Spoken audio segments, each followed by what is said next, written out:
Wagwan people, hello everyone, Asia here and welcome back to my channel if you're a subscriber and welcome if you're new. Um, so it's now the 6th of February 2021 and we're going to touch a little on astrology today and we're going to talk about the Aquarius Stellium of 2021.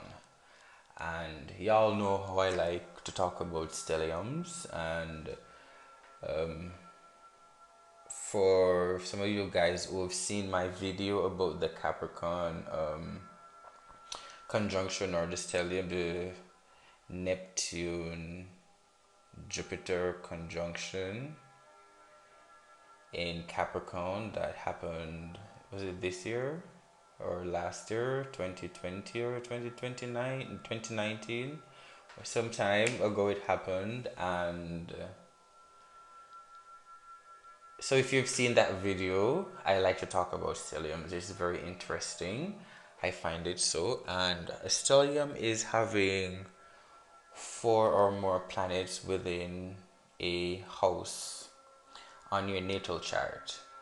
And this year, 2021 or 2021, is we're having a Aquarius stellium where we'll be having like 6 planets in Aquarius,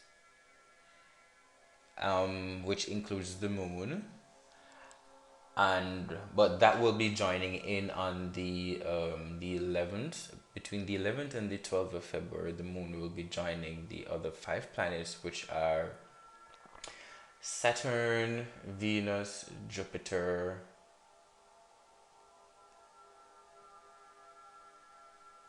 Mercury, the sun in Aquarius, and the moon will be joining in on the 11th, between the 11th and the 12th, which would make it 6 planetary bodies or celestial bodies within Aquarius.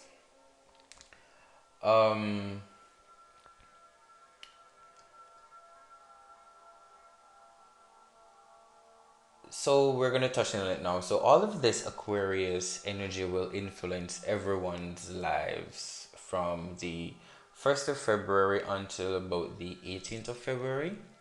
And it will peak with the new moon, as I mentioned earlier, which will have a new moon in Aquarius on the 11th of February. So this is the moon joining in on the stellium, entering Aquarius on the 11th or 12th of February.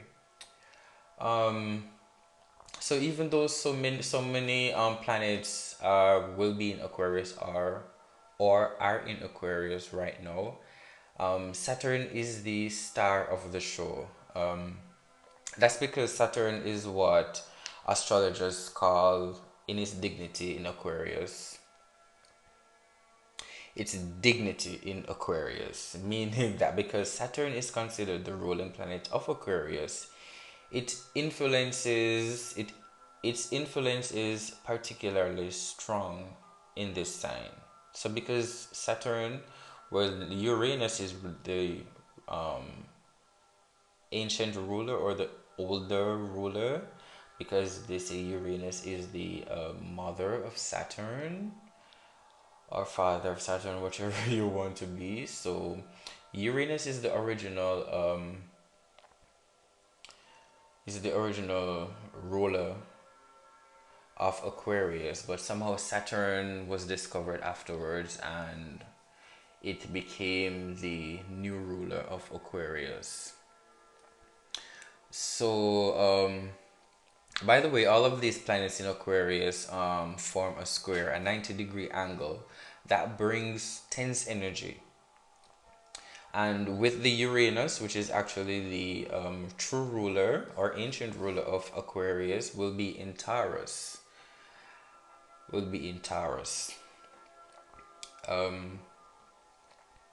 So basically, we can expect a lot of excitement and drama until the sun moves into Pisces on February 18. This is a time of reflection and emotional detachment for us all, for individuals and collectively, so for everybody. And on a global scale, the Aquarius Stellium confirms what we already know about all that's happening, playing out here on the planet, and that it is more important than ever.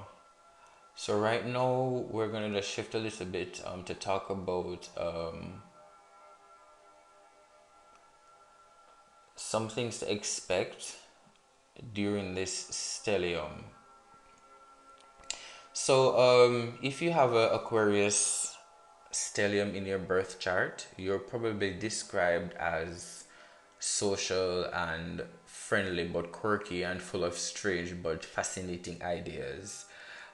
Some individuals will see you as exciting while others will see you as a rebel or troublemaker. But one thing for sure, you're definitely a rugged individualist and bold thinker who lives your life the way, your way. So people who has an Aquarius stellium. That's just an overview of what Aquarius archetype is usually like. So what is a stellium in Aquarius? As mentioned before, a stellium is a group of four or more planets in the same sign that are conjunct one another. An Aquarius stellium is simply three or more planets conjunct in Aquarius, or four, whatever you want to say, three or four. Aquarius is the masculine, outgoing, fixed, unmovable air mental sign of the zodiac. It represents independent and out of the box thinking, as well as the use of the intellect, mind, and artistic skills to engage the outer world. As mentioned, the ruler of Aquarius is Uranus. So due to this rulership of Uranus in Aquarius, it's known for its eccentricity and unique take on life. However, it's often forgotten that Saturn, the taskmaster, is the traditional ruler of Aquarius.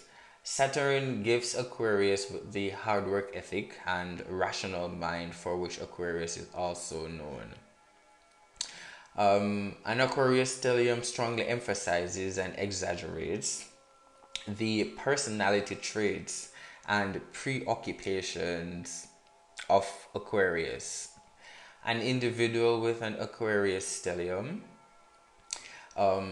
these individuals or this individual has a distinct personality and can exude confidence, but at times also feels humble and unworthy. This individual may have a tremendous need for freedom and independence. This individual is typically a magnet and friendly individual who attracts people like crazy but tends to be a loner. Is a team player who treats everyone equally and is socially conscious. Is often a genius in a given field, but on the other hand, may simply have eccentric ideas, can be a trendsetter or behind the times, and never want to be like anyone else. So those are some traits of people who you might find in people who has a Aquarius stellium on their birth chart.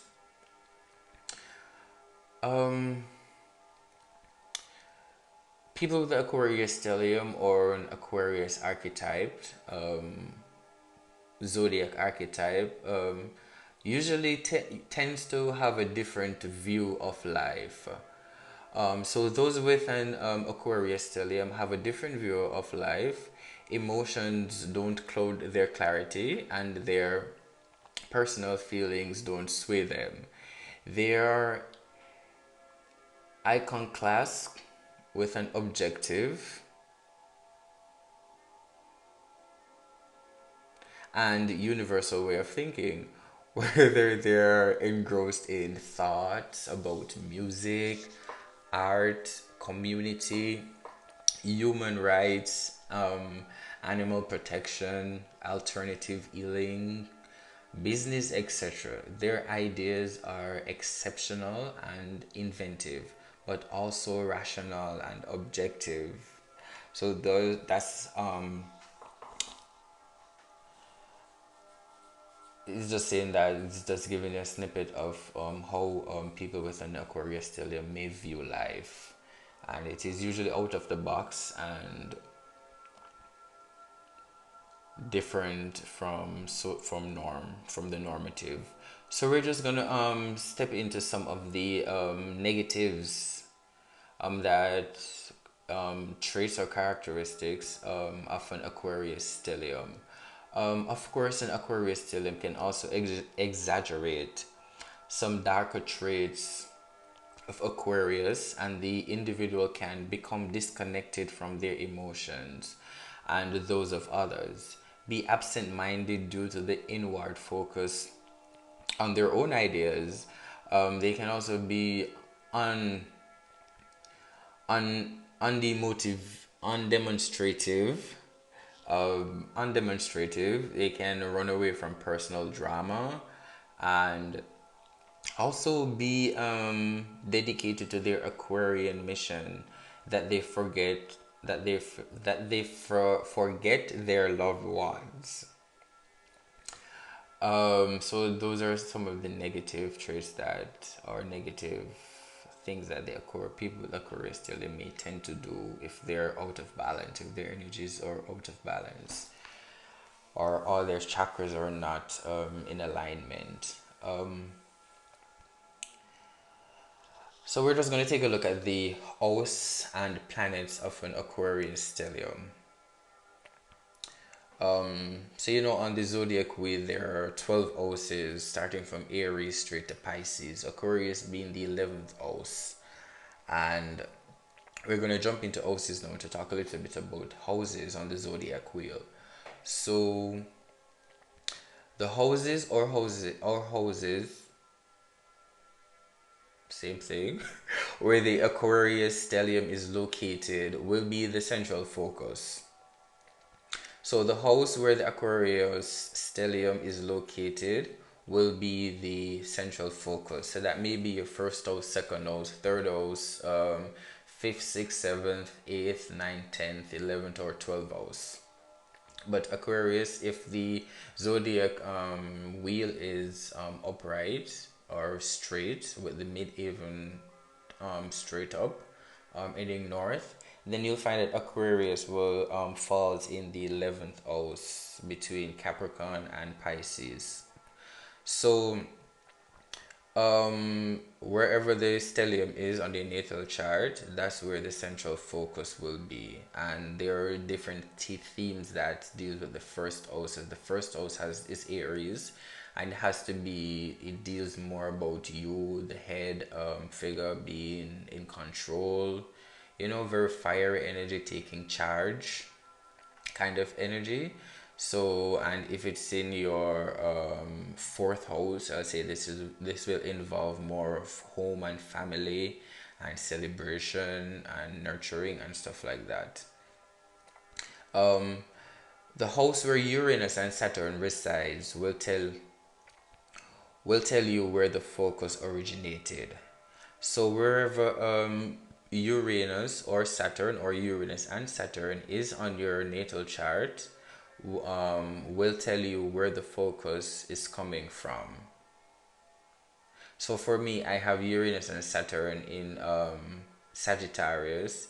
So the focus will coming from, for me, I don't have a stellium in Aquarius, but I'm an Aquarius. So the energy focus for me will be coming from everything that I've learned in in the higher realms, in spirituality, in life and stuff like that. Everything that I've learned outside of university or school, everything that I've learned in secret schools or mystery schools, um, will be coming forth. I will be sharing more of that in different ways and just having fun with it. So, and it has to do with mastery. So, Sagittarius has to do with mastership, mastery. So, I have a big story about mastership and mastery because something is in the pot coming up about master or masters, and yes, it has something to do with that D word, degree. So it has to do with mastership.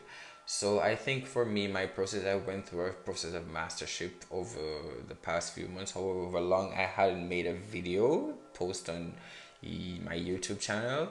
So I've been doing a lot of healing, transmutation, transformation, and mastery, and finally coming to accepting my lower self and integrating my lower self with my higher self, my divine masculine with my divine feminine, and my inner child to be that fifth dimensional being, to be my authentic self, so I can share more of my authentic self with the world and myself, of course. So additionally, each planet involved in the stellium rules a house. As we were talking about, I think the ruler for Aries is Mars, and the ruler for Aquarius is Saturn or Uranus, and the ruler of Libra is Venus. So you get the gist in the house, and those houses are drawn into the mix. This means a pack of Aquarian planets can color many activities and areas of the person's life. So this is saying that, remember, in this stellium we have Mercury. In this stellium we have Mercury, Jupiter, Venus, the Sun, Saturn, and the Moon joining in on the 11th.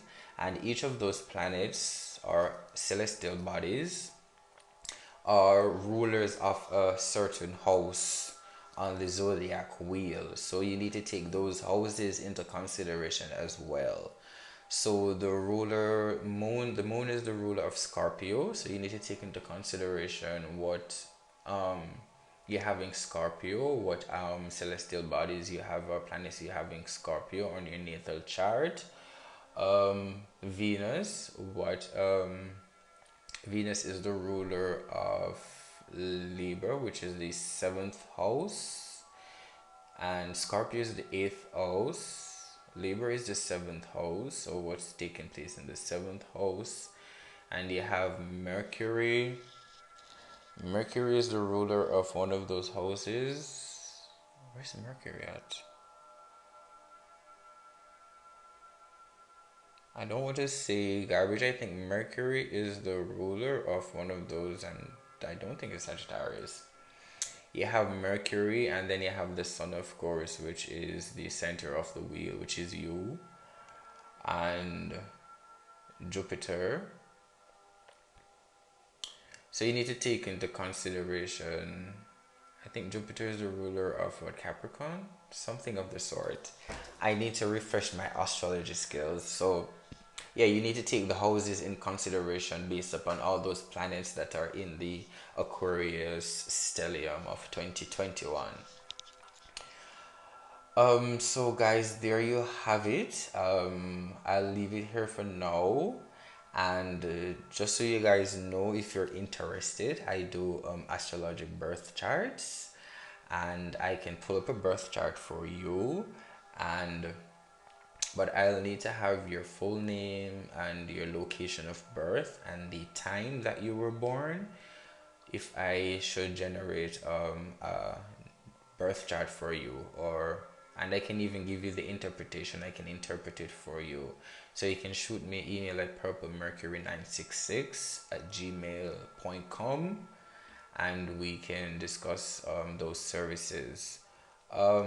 Or you can just go on the internet and pull up your own birth natal chart yourself. There are a lot of websites out there that does this for you, but it won't give you the interpretation for easy understanding.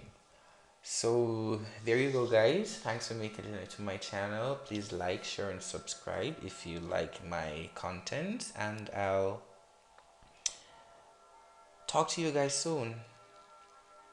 Peace, love, and compassion. Bye for now.